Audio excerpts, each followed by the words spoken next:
Et on va parler économie sociale et solidaire avec Benoît Verquin, notre invité du jour. Benoît Verquin qui a participé ce matin avec la MEL et l'INSEE concernant une conférence sur l'économie sociale et solidaire. Benoît Verquin, bonjour. Bonjour. Alors parlez-nous peut-être déjà de l'économie sociale et solidaire, en quoi ça consiste? Alors l'économie sociale et solidaire, c'est une idée de l'économie qui vise à guider la production des biens et des services à partir des besoins de tous et non pas de l'intérêt de quelques-uns.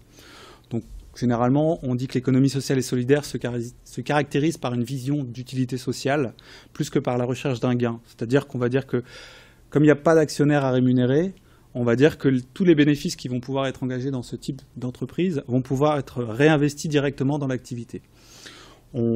Généralement, ça rassemble des personnes autour de valeurs démocratiques et de solidarité. On dit généralement que la gouvernance de ce type d'entreprise, c'est basé sur le principe « une personne égale une voix » et non pas « une action égale une voix », comme on peut le voir dans la majorité des entreprises du privé. D'accord, donc une vision économique un peu plus humaine, on peut dire ça comme ça. Voilà, très portée vers les besoins des habitants, vers les besoins, vers une utilité sociale, en tout cas des personnes qui vont pouvoir à la fois travailler au sein de ces entreprises, mais auxquelles les services qui vont être produits vont pouvoir bénéficier. D'accord. Alors parlez-nous peut-être un petit peu de la conférence. Qu'est-ce qui s'est dit en quelques mots, savoir un petit peu le bilan? Alors cette conférence de presse, vous l'avez dit, organisée par la MEL et l'INSEE, mais également par la PES et la CRES, visait à présenter les résultats d'une étude qui a été menée sur le territoire de Lille Métropole, où on a présenté ces résultats. On voit par exemple que l'économie sociale et solidaire, ça représente 52 000 emplois, donc c'est une économie qui n'est pas négligeable. Donc une économie qui représente 11% des emplois, 11% de l'emploi total au sein de la métropole européenne de Lille. Une économie qui se caractérise par le fait notamment d'être assez comparable en termes généraux au reste du privé, quand on parle de qualité de l'emploi, par exemple en termes de salaire, en termes de contrat. On note néanmoins quelques diversités au sein de cette économie.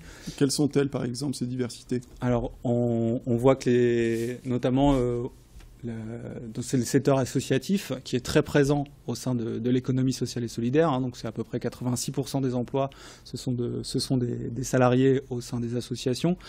Selon les secteurs d'activité, on va noter des différences assez notables en termes de salaire, notamment allant de un petit peu légèrement supérieur au SMIC dans les cas des activités type aide par le travail ou aide aux personnes, plutôt dans l'action sociale, alors qu'on va avoir des salaires plus élevés dans les secteurs type l'éducation, la culture, les loisirs. D'accord.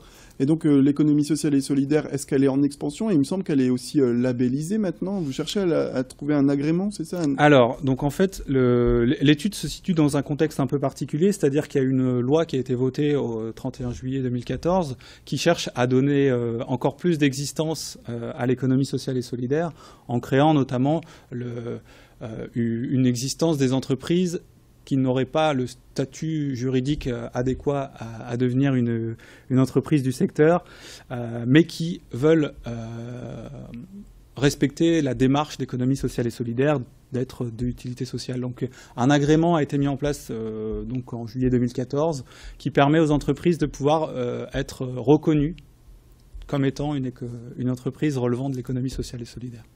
Très bien. Et donc à Lille, une économie sociale et solidaire qui se développe, qui présage un bon futur? Alors l'économie sociale et solidaire, qui est une économie qu'on va caractériser de plus présentielle, résidentielle, donc liée à la présence de personnes, a en effet un petit peu mieux réagi vis-à-vis de la crise qu'on a pu connaître ces dernières années.